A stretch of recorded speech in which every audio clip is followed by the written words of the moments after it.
Muy buenas a todos los fanáticos del karate y en particular a los apasionados del Uechi-Ryu. En esta oportunidad les traigo una entrevista con alguien muy especial, Sensei Joan Neide. Obviamente para la gente en Argentina ese nombre quizás no tenga tanto para decir, pero los voy a poner en contexto.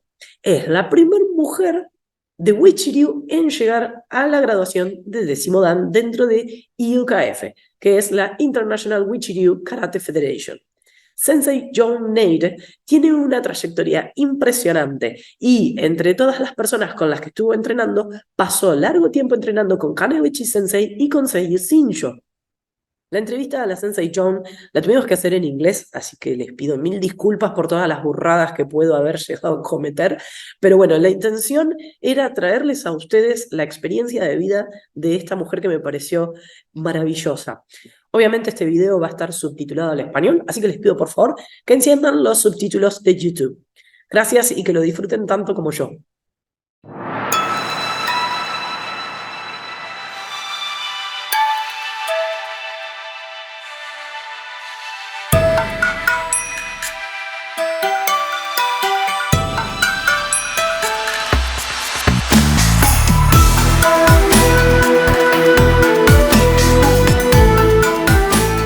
So, Sensei Joan, when did you start karate? It's an interesting, actually way before you were born, 1969 is when I started. So yeah, I'm going on 54 years, I guess. Is that what it is? I was a sophomore. I transferred up to the University of Vermont, and I wanted to be a dance major. Soon to find out I had no talent. And found out that there was a karate class, a Uechi-Ryu Karate class, and I saw someone performing a kata, and I realized that it was very much like dance, but it didn't have music or rhythm that I had to adhere to, and I started to do it, and I never stopped. I found it was my passion after that, and that was in '69, so it's been a lot of years. But it's interesting that you mentioned that you couldn't find the rhythm, but when you start karate, I imagine that you find out that kata has rhythm. Yes, yeah. It's just it's one that I can create. It's not someone else's that I have to follow. So that was my downfall in dance, was just staying with the rhythm of the music or the beat. So, but it's very similar to a dance, though. I have to admit, there's, it's movement, and I adore movement. Were there another woman? I don't remember. One or two would come by once in a while to the dojo, but they would never last. It was just me and the guys, and in fact, through my whole career, there hasn't been that many women that I have known. Judy Durkin, obviously, she's a 9th degree.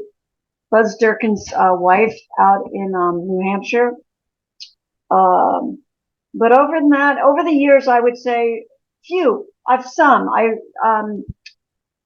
promoted one woman I did promote her, but she was my student, Nancy Simoneski, who I think you might know. But overall, I'd say no. At the time, there was very few women doing it. And the guys in the dojo, were they kind to you? Oh, absolutely. I was taken in, and I think what the guys appreciated is a long time ago, but I wasn't afraid of anything. I wasn't afraid of pounding. I performed up to my capabilities, and I never used my gender as an excuse. I only used my capabilities as my excuse. So I think they appreciated that, and I was I knew I had to be respectful, and so I enjoyed it. It was quite wonderful, and I was very proud the first time they all asked me to go out with a beer with them. So it was nice. And what about your family? Because you were supposed to go look for a dance place, but you end up in karate? Well, Did they support you? they no problems. I went to University of Vermont to become a physical education teacher anyway. So I was somewhat of I like sports a lot. As I said, I like movement, and so my parents knew I just loved to move. I have to move. I'm probably moving now, and so they supported me completely in that. And they found that because it was so at the time, 69. I mean, it's like before Bruce Lee, actually. It was exotic. I guess that's the word. And my parents found that that was kind of interesting, that I was doing something very exotic.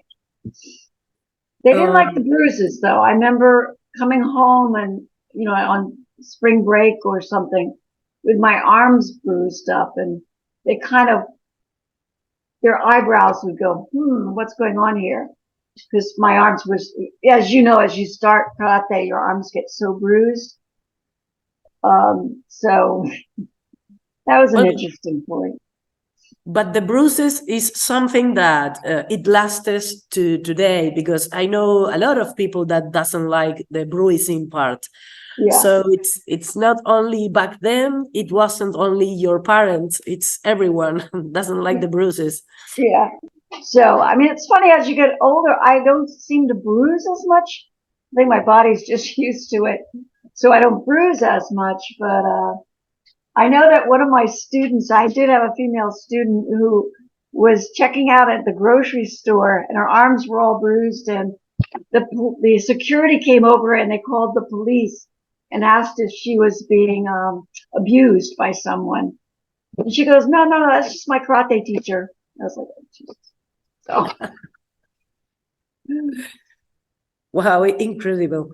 Well, I wanted to ask, sorry, because you are a teacher, do you think that capillaries grow stronger with the time, and that's the reason why you don't bruise so much anymore?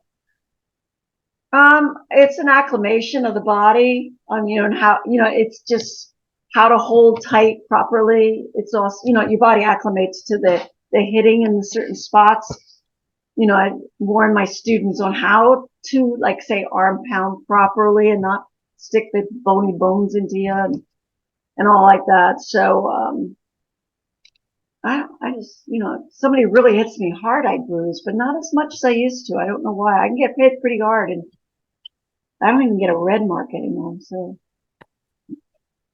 interesting. Huh? Awesome. When did you reach your Shodan? I got my Shodan in 1972. My first, 72.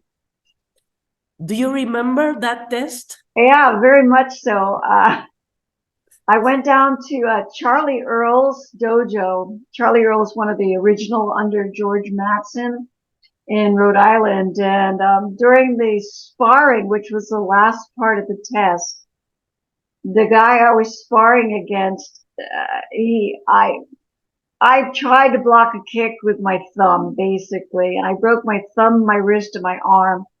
And I spent the night in the hospital having my arm reset. So I vividly remember my Shodan test. Wow. But did they felt bad about the accident, or it was a natural thing? Oh, it was a natural thing. It was my fault completely. I blocked wrong. I literally blocked wrong. And everybody thought my thumb was jammed, but it was, and somebody tried to, like pull the thumb, and it just pulverized my entire arm. So I was in a cast for about 2 months after that. Now, I imagine that back then, the Shodan tests must be more hard as today, more long as today, or do you feel that they are the same? I think that totally depends on the teacher and organization. I have seen where a lot of people go, oh, it's only a black belt. It's not a big deal. You train 3 years, 4 years, you should get a black belt. I'm personally, as an instructor, I don't how do I put this? I don't pass people because of passage of time. I pass them because they earned it. Mm-hmm. And so I think that's just for me personally. But I've had people, we've had discussions even within my school that it really doesn't matter till you get up to the higher ranks, like fourth and fifth. That's when you really start saying, no, you're not getting promoted anymore, unless you really have the skills, mentality to be promoted. And the other ones are just beginning levels. So it's a conflict for me. I do respect the word black belt, but then again, I know that a black belt is really, you've learned the basics, right? You've learned basics. And as soon as you get your black belt, you're literally ready to train at that point and learn. Interesting. Now, do you think that to reach certain levels as, for example, Rokudan or Shichidan, you need to be an instructor, or you can reach those levels only being a student? Oh, that's a hard one. Sorry. That's a hard one, but I will tell you that when you really learn Uechi-Ryu is when you're an instructor. When you're an instructor, you have to break down everything. You have to figure out how someone learns it. You have to be able to explain it to people. You have to be able to, see what other people are doing. So being an instructor, I really think enhances. It doesn't prohibit, but it definitely enhances your capabilities as a martial artist. I agree. I totally agree with that. When did you start teaching? Right out of college. I started teaching as soon as I became a black belt. I started teaching. And how do you feel when men came to your class? I had absolutely, it's funny. It's funny now that some of the guys that I literally last night told them I was going to be interviewed. And I asked them what they thought when they first saw me. And these guys have known me like 30 years. I said, what did you think when you saw this woman as the instructor when you walked in for the very first time? And they said they were a little, they kind of raised their eyebrow, like a little skeptical. But he says, once I started moving and we did arm rubbing and arm pounding and leg pounding and all that, they were like, oh, she knows what she's doing. We're okay. And so it's only that initial, but I think once people see, I'm a very hard teacher. I'm not a soft, easy teacher. I'm really mean. Actually, I don't, not mean, but you earn by the sweat on your brow. You've got to sweat. If you're in Uechi-Ryu, I'm going to treat you the way I was treated in Okinawa, how Mr. Uechi, I've trained with Mr. Uechi, Shinjo Seiyu is my teacher. I was never, you put the effort in. So, I think anyone, whether it's male or female, would respect if that's the type of person you want to be your teacher. Okay, tell me about your trips to Okinawa. Well, when I finished up college, where did I go from there? I'm trying to think, where did I go from there? I know I went, I have to get the order straight, but it doesn't really matter. Around 1973, I was in the United States and I was teaching high school, and I decided that I needed to do something different with my life. And I went and bought a one-way ticket to Okinawa and literally landed on a boat in Naha and just stayed there. And I was there for at least, I taught at the university, so I was there for 3 semesters.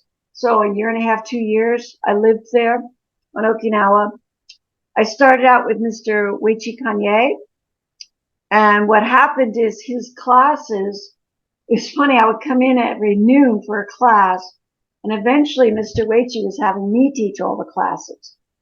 Can you imagine going to Okinawa to be in Mr. Uechi's dojo, and he's asking you to be the teacher? And I was like, well, thank you, that's really nice of you. But eventually I made my way over to Shinjo Seiyu's dojo, which is Kenyukai now, Shinjo Kiide's father. And he and I just immediately, I found my teacher immediately. And I never left him, and I worked out with him, and then I went back again. I came home after about a year and a half, 2 years. And then came home, found a teaching job, didn't like it. Then I went and said, I'm going back to Okinawa, and I went back for a couple more months that time. This is a long time ago. And realized I needed to get my career going as a teacher. And I really wanted to be a university professor. So I decided to come back home at that time. And then I've gone back a couple of times since, but then as I told you, I have health issues. I've had cancer twice. So my traveling, I can't travel far anymore.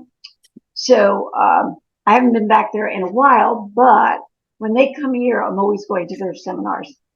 Mm.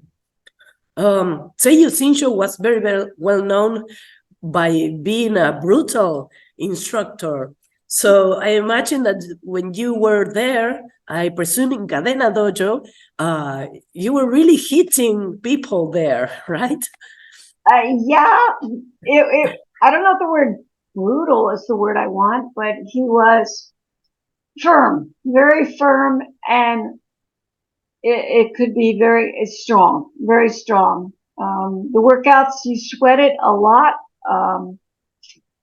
It was wonderful. And after a workout, Mr. Shinjo, he would make us all sit down and drink Johnny Walker Red with him, Scotch whiskey. It was a great, it was wonderful. It was wonderful because you respected him so much. So did you share the dojo with Alan Dollar? Oh gosh, how did you know that? Alan was there. Alan Dollar was there for a while. John Ray from Texas came for a while. Mike Nazar came through, not for that long. And Peter Kellogg, have you ever heard the name Peter Kellogg? Yes, I did. Mm. Yeah, Peter was there for a long time. Peter would go in and out from the dojo, and Mr. Shinjo would get rather upset with him. And of course, Kiide was there at the time. We're about 1 year older than Kiide. So I've known Kiide since I was like 19 years old. So we go back a long time together. So interesting group. Yeah. So, and back in the Cadena Dojo, did you feel that Shinjo Sensei treated you in a different way because you were a woman, or you felt like one more man? No, what I would say, no, I was not, I was treated wonderfully. Okay, I was never held back. They'd hit me. How do you say it? It's like you're doing Sanchin testing. Mm-hmm. He innately knew how far he could go, but he knew that with every student, man or female or male. I mean, he just knew you just didn't go that far. And so he would take me to my limit. Oh my God, yes. But all you had to do was get a beautiful smile from Shinjo Seiyu, and all the pain went away. If you did it right. Beautiful smile. And after that, who was your next sensei? Because I imagine that when you after left... Shinjo Seiyu, I was back in the United States. Basically, as I say, David Finkelstein was my mentor. And so I was living in New Jersey at the time, and so I would commute into New York City once in a while and see him. But it's interesting, I would say those after Dave Finkelstein is my mentor and Shinjo Seiyu, I really have not been with anybody else. Mm. It's difficult to have another sensei when you have been learning from Seiyu Shinjo. Yeah. And it was interesting. Shinjo Seiyu, before I left Okinawa, he said, Joan, he wanted me to be the dictionary.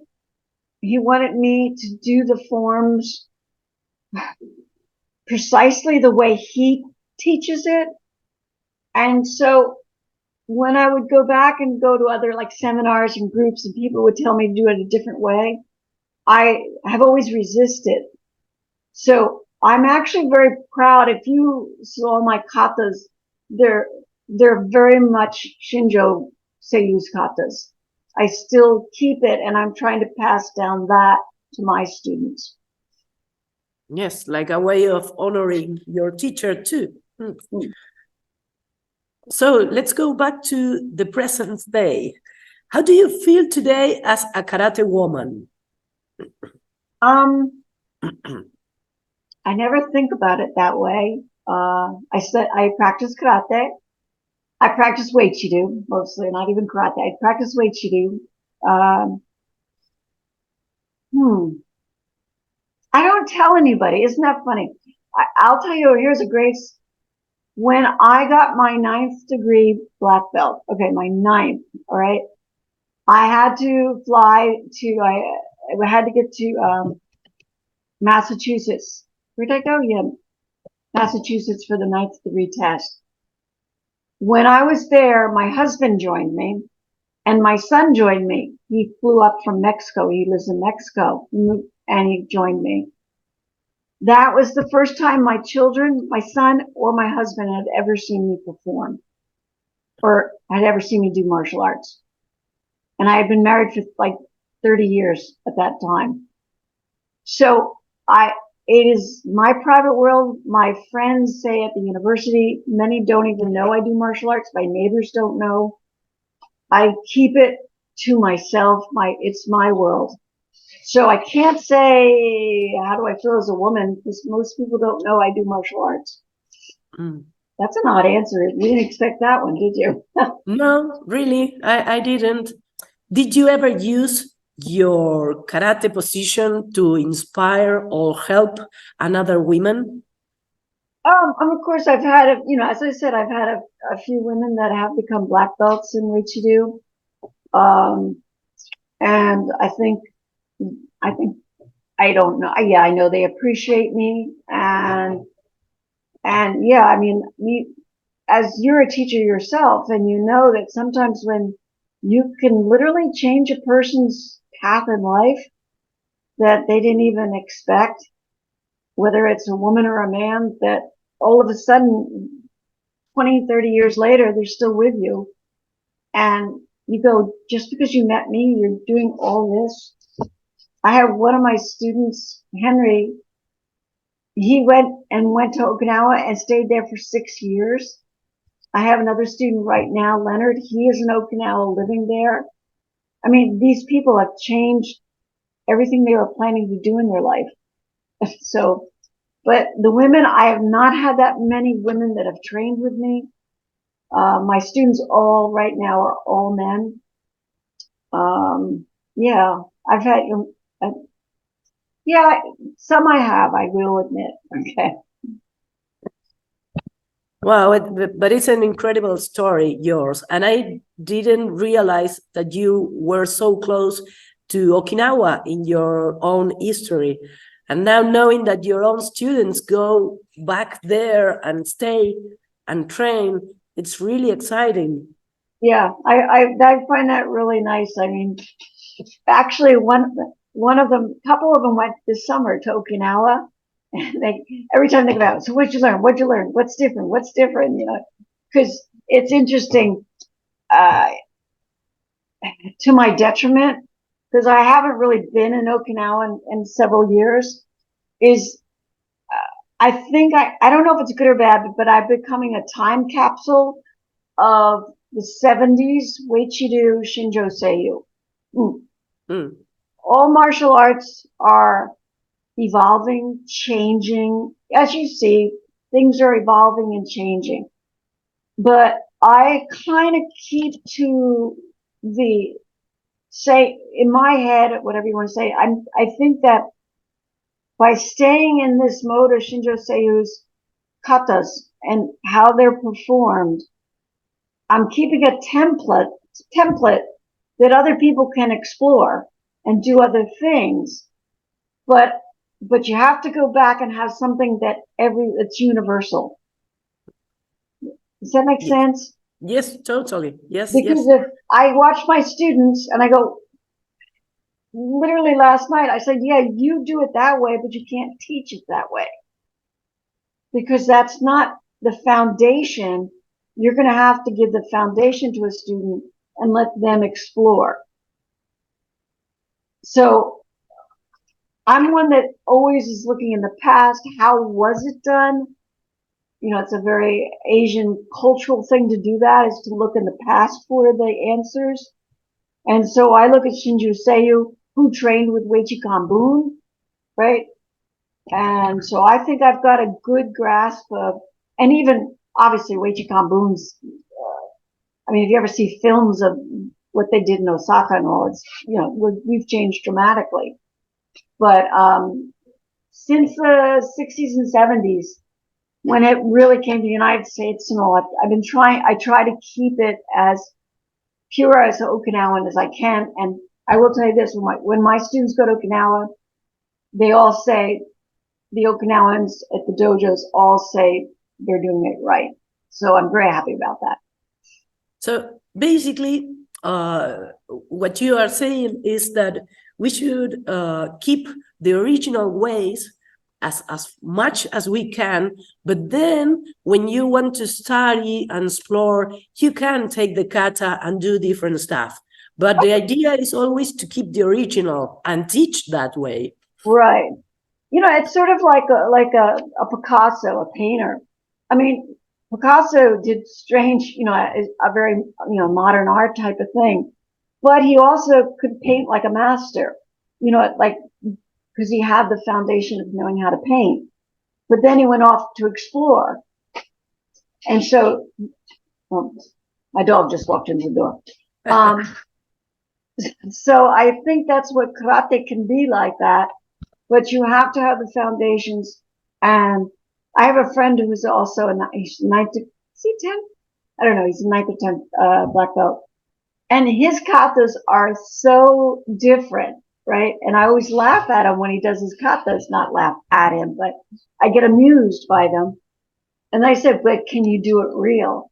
And then he does a kata and it's beautiful. It's so pure uechiryu. So I'm like, okay, this is good. He's got the foundation, but he likes to explore. And I think that's kind of nice. But you got to have that foundation and you have to keep going back to it. Hey, yes, I agree. I totally agree. And do you feel that the kata changed too much from the 60s to today? Oof, that's a hard one. All I can say is don't mess with Sanchin. I think there's little things. It's so minor. It's fine. I mean, there are some renegade schools out there that are doing some very unusual things. And that bothers me as they pass that on as being uechiryu. But even Shinjo Seiyu, he is changing kata. And to where some of the other instructors on Okinawa are not happy. I mean, he's putting in cat stances instead of horse stances in Sanseiru. So, and I know that some of the older than, well, isn't that for older? He is old now. He's 72. But somebody like Takara, who's in his 80s, like last time I saw Takara, he was upset because Hide was not upset, but he was not happy that he was altering the katas a little bit for performance and sports karate. And like when I've worked out with Kyude, you know, the last 10 years, you know, I'll be doing it the old way and he'll say, oh, good, old way, good. And he'll tell me that each time. I mean, I mean, it's beautiful, and I can understand why sometimes he changes it, but then it changes Uechi-Ryu. Yeah. One more generation should be able to do it. Should do it more like Uechi Kanei and Kanbu Uechi. Well, we are very lucky to have Kanei Uechi videos. Yeah. I imagine that you had the chance to see Kanei Uechi in the flesh performing Kata. Yeah. The videos that we can see today, are those are reflections of how did he practice, or you feel that there is a difference? No, his workouts. It was interesting when I first went to Okinawa, and as I said, in the early 70s, lived there for a while. I found Mr. Uechi Kanei's workouts were very quiet. I was like, well, let's keep going. Let's go. And he was always like, no, rest. I don't need to rest. Let's keep going. And so his workouts were very quiet, calm, and he was a very soft teacher, very small, always looking at your feet. I will tell you that, always trying to change your foot pattern. And then I would go over to Shinjo Seiyu's dojo, which was so hard.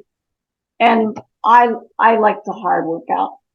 And I think that's, even though I still worked out with Uechi Kanei, I needed the hard workout. Okay, so then it is true, because when I see Kanei Uechi's videos, he appears to be really soft and fluid. It's like a very soft part of Uechi-Ryu. And when I see the Xinqius, those are the hard part of Uechi-Ryu, no doubt about it. Right. And I then realized, he wasn't that old when I was there. It's so funny. I'm thinking about that. When I was there, it was Uechi Kanei was there. When I was there, I'm older now. It's sort of like, so, yeah, I think that's just the way he did his katas. I think he always, we see pictures of him as young man. But as you get older, you'll see you do soften up your katas. You have to. Yeah. So, and the last one, I wanted to talk about your last promotion, because being a 10th Dan, in this case, you are the first woman in our style receiving this certificate.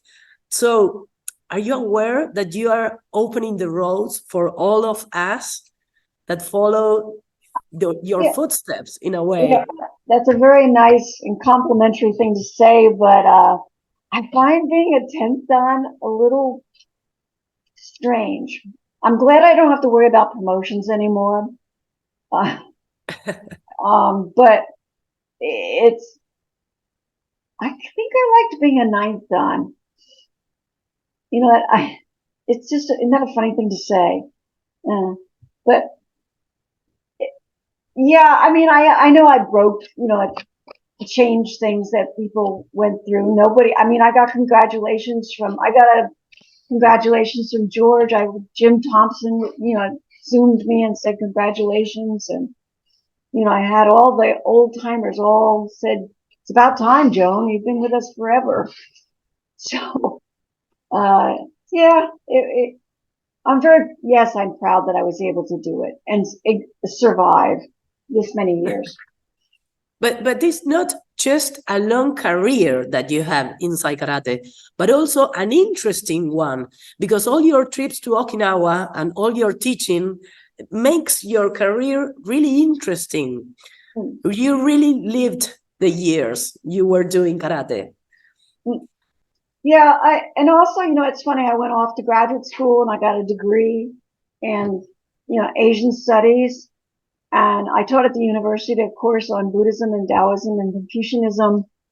I've really delved into the culture to try to find the whole thing. I mean, I learned how to speak Japanese. I did the whole thing just to be able to understand what I was studying, and then trying to find out its roots. And I've written a lot about the roots of what it is, and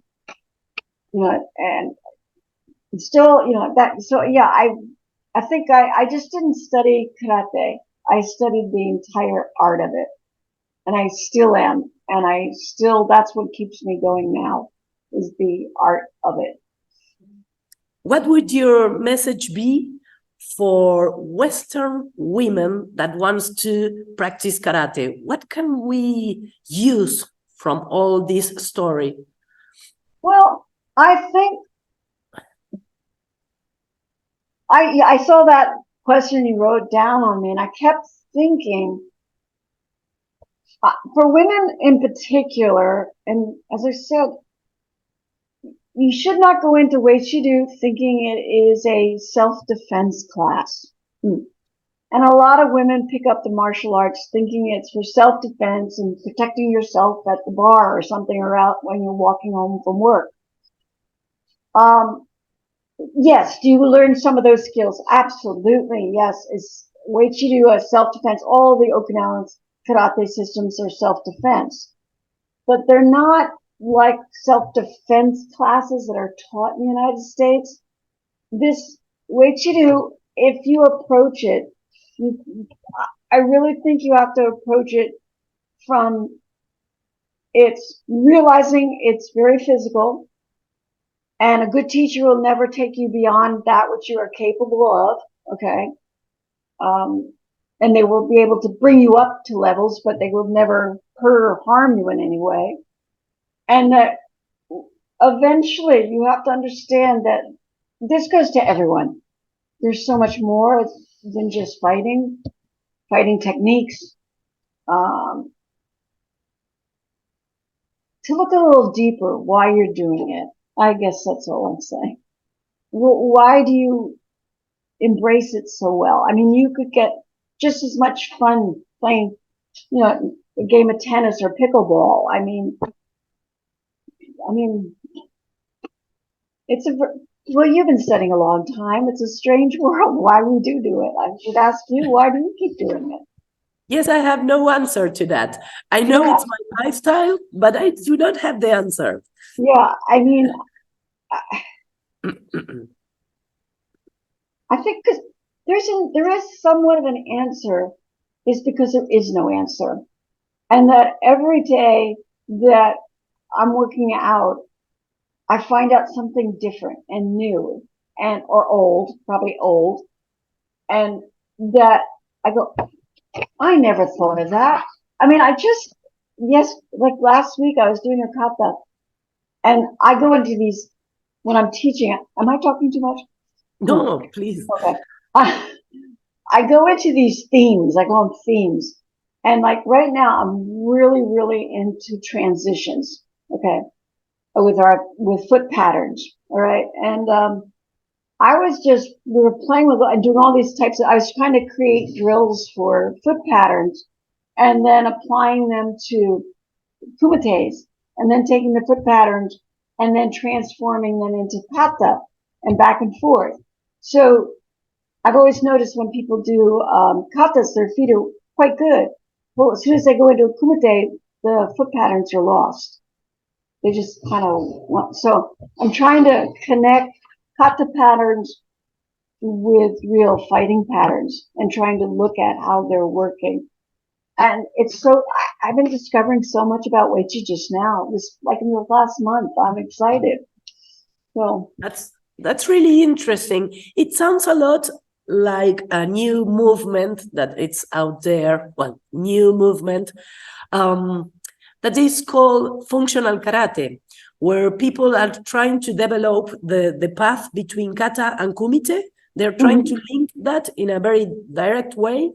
It sounds a lot like you are doing that job. Well, as I said, that's my theme this month. It'll change again, but that's what I'm really looking at. So you have to have a goal. You have to have, as I said, why do we keep training? Sometimes I like to put little goals ahead of me. So, I really need to work on my foot pattern. As I get age, my feet don't work as well, and my balance is being lost, which is part of getting older. And so I'm trying to develop things that help myself, but also help my students with their foot patterns. But Yeah, I mean, last year I was really into the Mobius strip, which I did in that film for my testing, which I still have put that in there. So but these big concepts are starting to meld together. You know what? It's kind of exciting. So I'm excited. Isn't that 54 years in, I'm still excited. You keep learning and you are still in love with what you do. That's interesting. That's very much true. If I don't work out, I know my husband will say, "You need to go work out, Joan," because I get antsy. Do you know the word antsy? Little fidgety. And he goes, "You need to work out, Joan. Calm down. Go." Okay. So, yeah. So, Sensei, I don't have any questions for you. Do you have anything else that you want to share? I don't know. I would just say, no, I think your questions were quite good and they were provocative. They made me think. And as you say, you got me on a roll here. I probably could talk for another 2 hours, but I'll be a good professor, and that's only supposed to be 50-minute lectures. So, and look at it. It's 11:49. It's perfect. Like a lecture, 50-minute lecture. Oh, it's really nice of you. I'm very, not to be corny or anything, I'm humbled that you would even want to talk to me. So I appreciate that.